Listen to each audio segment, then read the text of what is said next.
அட விடுங்கண்ணே கோயில்னே, ஒரு மேட்ச் தோத்ததுக்குலாம் இப்படியாம அழுகுறது. டேய் இந்த சின்ன பசங்களா வச்சு அடிச்சுட்டே இருக்கடா, நான் அத கூட பெருசா நினைக்கலடா. ஆனா ஹோம் கிரவுண்ட்ல சிஎஸ்கே தோத்து போனதுக்கு கொஞ்சம் ஓவரா ஆடிட்டேன். அங்க வச்சு ஜடேஜா கலாய்க்கிறதும் தோனிட்ட போய் பேசுறது அப்படிங்கிற மாதிரி இருந்துட்டேன். இப்ப அவங்க நம்மள கலாய்ப்பாங்களே, அத நினைச்சாதான் ஈர கோலையில அப்படியே பதறுது. அடுத்த மேட்ச் ஜெயிக்க தெரியா, வெளியில நம்ம தலை காட்ட முடியாது. அத நினைச்சாதான் கொஞ்சம் கலக்கமா இருக்கு. ஆனா ஒண்ணுனே, நான் கூட உங்க பெரிய டீம் தொடர்ந்து 2 பெரிய டீம் அடிச்சுட்டு வந்துட்டீங்கன்னு நினைச்சேன். ஆனா பொசுக்குன்னு போய் அடி வாங்குவீங்க நான் எதிர்பார்க்கவே இல்லனே. டே ரொம்ப ஆடாத, நீ அடிச்சது கூட நான் கவலைப்படலனா. ஆனா இந்த சிராஜன் ஒருத்தர் இருக்கான்ல, அவனை புத்தி வளர்த்த மணிமேரலன்ட்டு வளர்த்தேன்டா.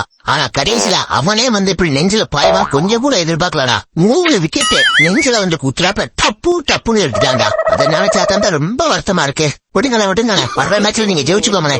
எந்த ஜெயிக்கிறது, அடுத்த மேட்ச் ஜெயிக்கும் புள்ளியும் நம்ம இந்த சிஎஸ்கே ஃபேன்ஸ் எல்லாம் வச்சு கிளிகிளி கிழிச்சிட மாட்டாங்க.